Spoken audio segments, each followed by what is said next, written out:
안녕하세요. 백두산 금융연구소의 백두산입니다. 5월 31일 월요일 아침 11시 4분입니다. 지금까지는 굉장히 우리가 시장을 좀 미세하게 봤죠. 굉장히 미세한 관점에서 봤어요. 왜 그러냐면 당장 내 돈을 한 번쯤 집어넣어 볼 만한 베팅할 만한 타이밍이었기 때문에 베팅하려면 어떻게 돼야 되겠어요? 분봉도 봐야 되고 뭐 일봉도 좀 자세히 봐야 되고 그렇잖아요. 그러니까 좀 굉장히 마이크로한 측면에서 봤는데 뭐 공식적으로 말씀드렸다시피 5월 25일 날부터 저는 일단 힘 빼고 보기 시작했기 때문에 약간 좀 긴장감을 누그러뜨려도 되는 구간이다 라고 봐서 뭐 긴장감 누그러뜨리니까 이 기회에 한 번쯤 FOMC 회의라든가 지난 1년간 있었던 일을 살펴보자 뭐 이런 개념인 거죠. 그래서 한번 이런 영상을 좀 녹화를 해보는 거고, 물론 아직 긴장을 완전히 풀 때는 아니라고 봅니다만은 한 번쯤 근데 이쯤에서 한번 그 과거를 한번 돌아보고 6월 FOMC도 한번 볼만한 때라는 생각이 좀 들어요. 아무튼 그래서 잡설 집어치우고 얼렁 좀 내용부터 살펴보면 이겁니다. 6월 FOMC는 일단 6월 15일, 16일 날 예정이 돼 있고 한 2주 남았습니다. 2주 남았고, 참고로 지금 분위기는 그거죠. 작년 1년 동안 유동성 파티를 했어요. 우리가 유동성 파티를 했는데 유동성 파티가 이제 언제 끝나냐, 출구 전략에 관해서 이제 논의하는 시기라는 겁니다. 이제 논의한다. 그러니까 출구 전략을 뭐 지금 당장 현관문을 연 것도 아니고요. 야, 이제 우리 집에 가야 되지 않겠냐라고 생각해서 모여봐. 야, 일단 우리 집에 어떻게 갈지 전략 좀 논의해보자. 이 정도라고요, 이제는. 그래서 우리가 주목해야 될 건 여기 써놨다시피 두 가지. 테이퍼링 언제쯤 할 것인가에 관련된 언급이 나오는지 여부 주목하셔야 되고, 또 하나는 이번에 IOER하고 RRP 금리 인상 가능성이 있다고 합니다. 이것이 이제 시장에 어떻게 영향을 미칠 거냐, 여기에 대한 시장의 반응 뭐 이런 것들을 좀 이야기를 해볼까 싶어요. 우선은 좀 이런 이야기를 구체적으로 하기 전에 연준의 정책들, 연준이 지금 이제 출구 전략을 논의하고 있는데 연준이 쓸 수 있는 출구 전략들의 출구 전략들의 여러 방법들을 좀 한번 간단하게 좀 살펴보고 갑시다. 일단은 연준이 할 수 있는 가장 센 건 뭘까요? 당연히 기준금리 인상이겠죠. 기준금리 인상이라는 게 가장 센 겁니다. 긴축 중에 가장 센 거고, 제 생각엔 그래요. 그 다음에 할 수 있는 건 테이퍼링, 그리고 지금 당장이라도 할 수 있는 건 방금 말씀드린 뭐 IOER, 뭐 초과 지준 금리라고 하죠. 또 그리고 RRP, 뭐 역레포 금리라고 하는데, 그런 금리 인상들은 지금이라도 할 수 있는 약한 단계의 어떤 긴축인 것 같습니다. 아무튼 연준이 쓸 수 있는 세 가지 정책들이 있는 거예요. 여기쯤에서 이제 이렇게 써놨으니까 한 번쯤 이제 언급만 하고 넘어가자면, 기준금리는 이거는 너무나 강력한 조치죠. 이거는 엄청나게 센 겁니다. 효과도 세고 부작용도 세요. 이것 같은 경우는 근데 현실적으로 지금 상황에서는 마치 이렇게 표현하면 맞을지 않을까요? 유니콘 같은 존재다? 유니콘? 현실로 존재하기 어렵죠. 현실에 존재하지 않죠. 약간 SF 판타지 같은 얘기라고요. 지금 금리 인상은요. 기준금리 인상은 SF 판타지 같은 얘기입니다. 유니콘 같은 존재예요. 이게 말씀드렸다시피 효과도 좋지만 부작용도 큰 거라, 부작용을 받아내기 위한 경제적인 어떤 기초 체력이 완성된 상태에서 이걸 할 수 있는 건데, 기초 체력이 지금 안 좋잖아요. 그러니까 이거 쓰면 다 죽는다고요. 기준금리 인상하면 다 죽으니까 이거는 결코 이야기할 수가 없어요. 기준금리 인상은 뭐 여러분들 다 아시다시피 최소 뭐 몇 년 단위, 뭐 2년 3년이 있어야 그나마 쓸 수 있을까라고 짐작만 하고 있는 거예요, 지금 상황에서. 근데 금융시장에서 2년 3년이면 억겁의 세월이죠. 그렇기 때문에 사실상 기준금리 인상은 이거는 뭐 이야기하고 설명할 것도 없는 조치입니다. 이거는 유니콘 같은 존재, 이건 거의 전설 속의 존재가 돼버린 거예요, 이제. 그래서 이거는 이제 제껴버리고, 이거 아예 없다 생각하시고, 현실적으로 이제 옛날 경제가 좀 정상적이었을 때 상황에서 기준금리 인상이 갖는 파워는 제 생각에 이제 예로 넘어온 것 같아요. 테이퍼링이 기준금리 인상만큼의 강력한 파워를 가지고 있을 것 같습니다. 지금 같은 경우는 이제 기준금리 인상 인하는 더 이상 어떤 경제의 호황 불황을 조절하는 기능을 이미 잃어버린 지 오래인 것 같고, 왜냐면 이제 저건 너무 센 조치라서 지금은 못 쓴다고요. 그래서 이제 지금같이 허약한 상황에서 우리가 현실적으로 쓸 수 있는 조치는 이게 가장 강력한 게 아닌가 싶어요. 테이퍼링. 그러니까 테이퍼링이 그렇게 강력하고, 그러니까 이게 문제가 될 수 있으니까, 그러니까 지금 열심히 전문가들이 테이퍼링 언제 하냐 그런 이야기를 계속 하고 있는 거 아니겠습니까? 그죠? 그러니까 기준금리 인상이 가지는 그런 파워는 이제 테이퍼링으로 많이 넘어왔다라고 볼 수 있을 것 같아요. 양적 완화를 줄이는 거죠. 예, 지금 뭐예요? 지금 전 세계가 살아나가고 있는 게 연준이 틀어놓은 양적 완화 수도꼭지에 물 나오는 것 때문에 살아가고 있는 건데, 테이퍼링은 뭐예요? 그 수도꼭지를 잠그는 게 테이퍼링이죠. 예, 그러니까 그만큼 중요한 조치다라고 생각이 되고 있고요. 말씀드렸다시피 이것도 지금 경제 상황에선 이것도 부작용이 굉장히 클 수 있습니다. 이거 하게 되면 시장은 큰일 날 수 있다라고 봐요. 그러니까 뭐다? 이제는 이거 언제 할지 논의 정도 이제서야 겨우 하고 있는 정도인 것 같고, 기껏해야 뭐 내년에 할 수 있다 이런 이야기 정도 하고 있죠. 자, 그리고 이제 다음으로 가장 약한 친구를 볼 건데, IOER이라든가 RRP 금리 인상이 그 다음으로 쓸 수 있는 가장 이제 약한 긴축 중에 하나인 것 같은데, 여기 있는 게 이제 그 연준이 현실적으로 지금 당장 쓸 수 있는 긴축 삼형제인데, 긴축 삼형제들 중에서 얘가 가장 약하다고요. 얘가 가장 약한 거. 심지어 전문가들 중에서 이번 6월 달에 IOER하고 RRP 금리 인상할 수 있다고 보는 전문가도 있어요. 그 말은 뭐예요? 아직 경제가, 연준도 그러잖아요. 아직도 부양책을 더 써야 되고 아직 회복되지 않았어라고 하고 있죠. 그럼에도 불구하고 IOER하고 RRP 금리는 이번에도 올릴 수 있다라고 이야기를 하고 있는데, 그만큼 뭐다? 부작용도 적고 그만큼 어떤 효과도 좀 제한적인 조치다라고 볼 수 있을 것 같아요. 그럼에도 불구하고 뭐다? 금리 인상이란 거는 완화는 아니죠. 긴축이죠. 긴축인 긴축인데, 제일 이제 새끼 긴축, 제일 밑에 있는 그 어린이 긴축이다, 이렇게 볼 수가 있을 것 같아요. IOER 금리 같은 경우는 이거는 그거죠. 여기 QT 아예 수도꼭지를 잠그진 못해요. 지금 수도꼭지를 통째로 잠그면은 발작나니까 이걸 잠그진 못하고, 야, 수도꼭지에서 물이 너무 세게 나와가지고 옆에 다 튀는데 저거 좀 막아봐라. 옆에 칸막이라도 좀 설치하고, 아니면 물의 방향이라도 좀 바꿔봐. 뭐 이 정도 느낌인 것 같아요. IOER하고 RRP 금리는 어쨌든 그거를 너무 과도하게 물 나오는 걸 좀 줄여보기 위한 어떤 뭐 스폰지 같은 역할을 좀 한다라고 보실 수 있을 것 같아요. 근데 저는 이제 이렇게 본다는 겁니다. 근데 이제 문제는 이제 이 RRP라든가 IOER 금리 인상이, 이거를 이제 굉장히 중요하게 생각하는 사람들도 있더라고요. 그렇게 보는 전문가들도 있더라고요. 예를 들면 그 더들리 전 뉴욕 연은 총재 같은 사람은 이미 2019년에 나온 기사인데, 연방 기준금리를 그만둘 때라고 이야기를 하긴 했습니다. 이 이야기가 제가 방금 설명한 거예요.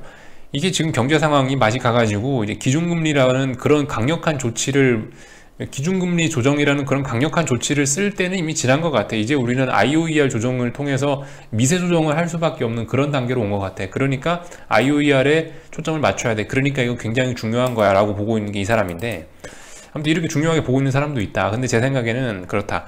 야, 이거 지금 경제 상황 안 좋은데도 IOER 금리하고 RRP 금리를 인상할 수 있다면은, 이건 그러면은 확실히 좀 파급력은 좀 약한 조치가 아니겠느냐, 저는 일단 이렇게 본다고요. 틀릴 수도 있습니다. 박문환 이사 요거 이번에 올라온 글도 있는데, 여기서도 이 사람도 이제 약간 이제 그런 입장이죠. IOER 금리 인상이 사실상 미국 기준금리 인상과 같은 효과를 가질 것이다 라고 뭐 그런 식으로 좀 글을 써놓은 것 같더라고요. 제가 오해한 걸 수도 있습니다. 이 부분은 여러분들이 직접 읽어보시고 판단하세요. 제목은 이거예요. 앞으로 전개될 금융시장의 두 가지 커다란 변화라는 글인데, 한번 읽어보세요. 그래서 아무튼 이분이나 아니면은 뭐 이런 사람들 같은 경우는 IOER 금리 인상이 상당한 파급력을 갖고 있을 거다라고 이렇게 얘기는 하고 있는데, 저는 아무튼 뭐 그렇게 본다라는 거죠. 파급력도 좀 약하고 부작용도 좀 약한 조치일 것 같다 라고 보고 있습니다. 그렇게 보고 있지만, 아무튼 이거 긴축이긴 긴축이다라는 겁니다. 일단 이렇게 보고 있는데, 문제는 이제 시장의 반응이겠죠.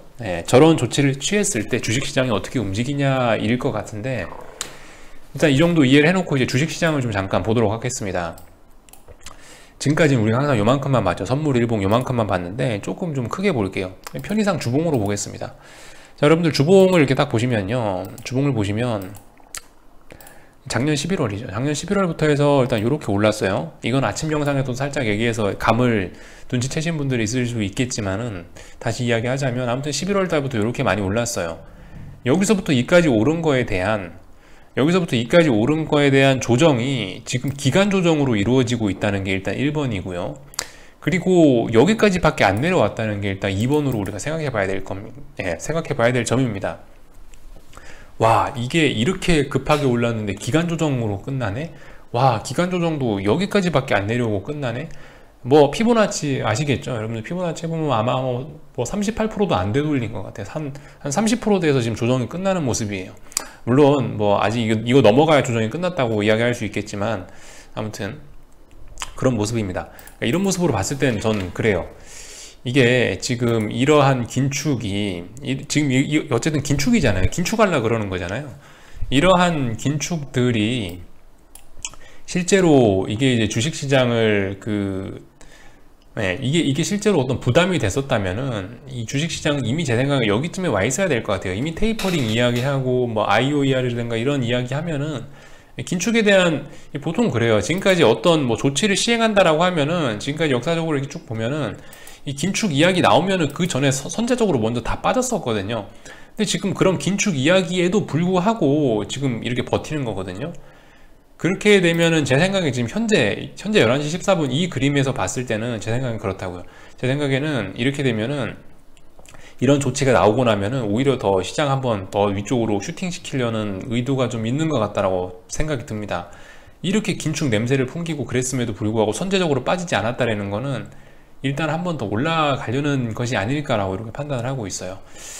물론 이게 이제 완전 빅숏을 보시는 분들 입장에서는 이게 긴축이란 이야기가 나올 때 선제적으로 빠지는 게 오히려 더 안 좋을 수 있을 것 같긴 해요. 왜냐면 여기서 긴축 이야기 나오면서 선제적으로 빠지면은 막상 긴축하면 이렇게 올라갈 수 있거든요. 근데 지금 같은 경우는 이게 이렇게 건전하게 버티고 있고 이렇기 때문에 이렇게 되면은 오히려 위쪽으로 한 번 더 쏠 수 있지 않을까. 여기 지금 그리고 말씀드렸다시피 이게 너무 가격적으로 좀 이제 부담이 좀 많이 되는 자리이긴 하거든요. 말씀드렸다시피 이게 2000년 IT 버블이나 2008년 금융위기 직전에 그때 버블과 지금 밸류에이션이 거의 비슷한 뭐 그 정도 상황급인데 여기서 그런 조정도 없이 지금 긴축 이야기 하고 있는데 여기서 이 더 올려 먹는다라고 한다면은 그럼 이제 별로 안 좋을 수가 있겠죠. 오히려 상승의 에너지가 소진돼 버릴 수도 있겠죠. 여기서 왜 긴축을 하는데 왜 주식시장이 오른다는 이야기를 하냐라고 보실 수도 있는데 이렇게 일단 보셔야 될 것 같아요. 일단 모든 긴축은 다 부작용들이 있습니다. 기준금리 인상에도 부작용이 있고 테이퍼링에도 부작용이 있고 다 부작용이 있는데요. 근데 이제 이런 부작용들 같은 경우가 근데 이제 역으로 해석될 수가 있다고요. 이게 아무튼 부작용들인데 이런 부작용은 보통 나중에 인식이 되거든요. 이렇게 생각할 수도 있어요. 이렇게 생각하고 지금 시장이 올라갈 가능성이 있다라고 지금 말씀을 일단 한번 드려보는 겁니다. IOER하고 RRP 금리를 올려도 될 정도로 경제가 좋네라고 이것들이 인식을 할 수가 있다고요. 지금 현재 주식시장은 제 생각에 그렇게 보고 있는 것 같아요. 이게 11월 달에 그렇게 올랐잖아요. 11월부터 1월까지 그렇게 올랐는데 조정이 이거밖에 안 나왔다라면은 긴축을 할 수 있을 만큼 경제 상황이 좋네라고 지금 시장이 인식하고 있을 가능성이 있다고요. 저는 일단 이렇게 보고 있습니다. 물론 그리고 나서 이제 실제적으로 뭐 이런 금리 인상이라든가 QT를 하고 나서 그 이후에 이제 시장이 실제적으로 긴축을 좀 어느 정도 진행한 이후에 이제 발작이 나서 자빠지게 마련이죠. 항상 그랬어요. 원래 기준금리 인상한다라고 하면 인상하기 몇 달 전에 주식이 빠지고요. 기준금리 인상하게 되면은 이제 주식시장은 막 오르다가 기준금리 인상 말기쯤 되면 그때부터 이제 빠집니다. 그런 점들. 근데 아무튼 지금 같은 경우는 이걸 이제 그렇게 비슷하게 좀 해석을 해보자면은 그런 겁니다. 긴축을 하고 있네? 긴축을 한다고? 그러면은 지금 경제 상황이 좋네라고 생각해서 막 올릴 수도 있다고요. 근데 이제 어느 정도 주식시장이 이미 비싼 상황에서 더 올리면은 이 상황에서 이제 굉장히 좀 주의해야 되지 않을까. 어쨌든 지금 경제 상황이 좋지 않은 상황에서 어쨌든 뭔가 긴축을 하는 거기 때문에 여기 긴축을 해놓으면은 그 뒤는 좀 안 좋지 않을까라는 생각을 좀 개인적으로 해본다는 겁니다.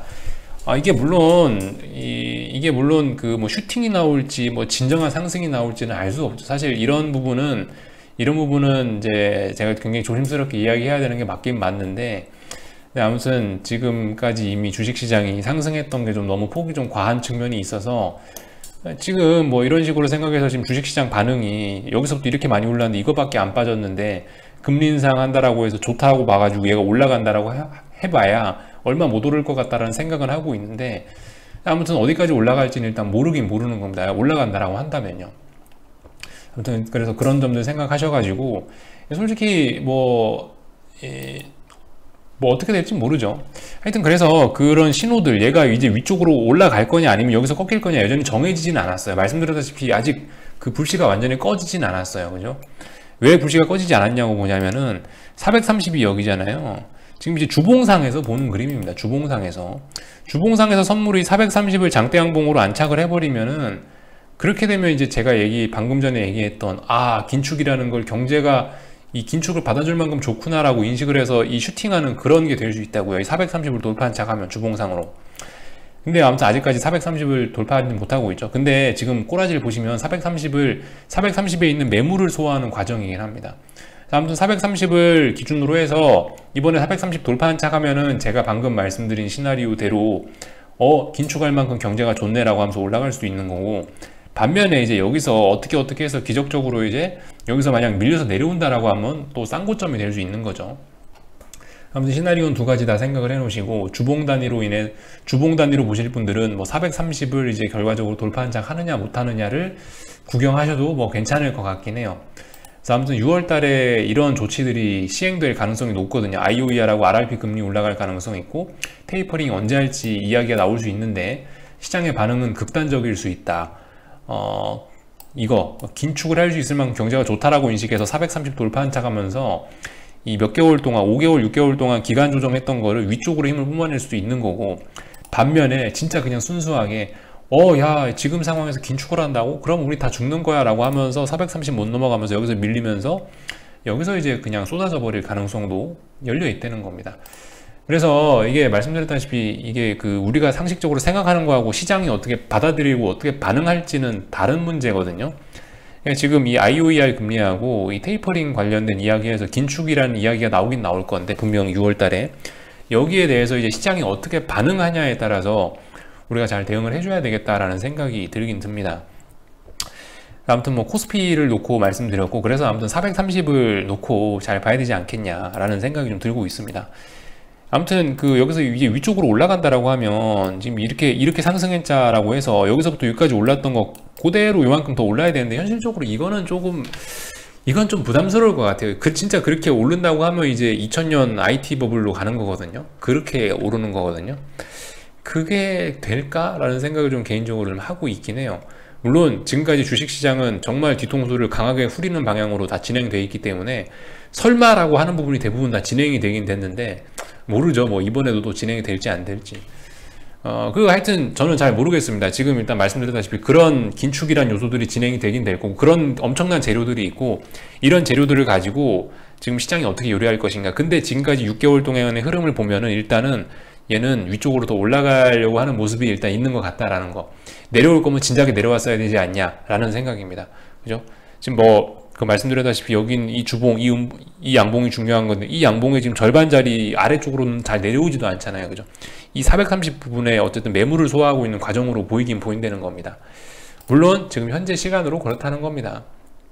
그래서 그런 금리 인상과 관련된 부분, 저와 생각이 다른 분들도 분명히 많이 있어요. 뭐 박문환 이사라든가 뭐 더들리 전 총재라든가 뭐 IOER이 금리 인상급의 파워를 가진다 그러면서 금리 인상하면 대세 상승이다 라고 보시는 분들도 있긴 있는데, 아무튼 그건 이제 투자자 본인이 판단하셔야 될 부분인 것 같고요. 그래서 저는 일단은 IOER하고 RRP 금리 인상이 될 수도 있다, 이번 6월 달에.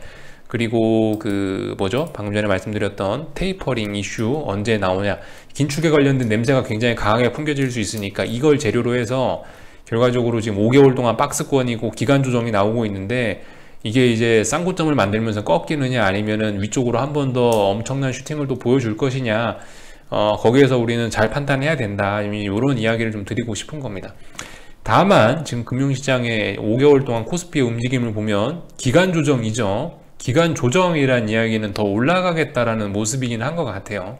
물론 여기서 430에서 꺾이면 이제 내려오는 건데, 아무튼 아직까지 꺾이진 않았잖아요. 그죠? 꺾이진 않았으니까 지금 현재 상황, 지금 현재 11시 23분 현재 상황에서는 6개월 동안 기간 조정 중인 거고, 위쪽으로 더 올라가고 긴축이 나오면은 경제가 좋네라고 인식해서 더 올라갈 가능성이 일단 있어 보인다라고 일단은 한번 운만 던져 드리는 겁니다. 뭐 세상 일은 아무튼 어떻게 될지 모르는 거예요. 지켜봐야 될 부분인 것 같고, 아무튼 뭐 그런 요소들 좀 잘 생각을 해 보셔서 좋은 성과를 거두셨으면 좋겠습니다. 일단 여기까지 하고요. 저도 이게 막 말이 꼬이네요. 그죠? 여기까지 하겠습니다. 궁금한 거는 리플 남겨주시고요. 또 하여튼 저녁에 뵙도록 하겠습니다. 점심들 맛있게 드시고 이따 뵙도록 하겠습니다.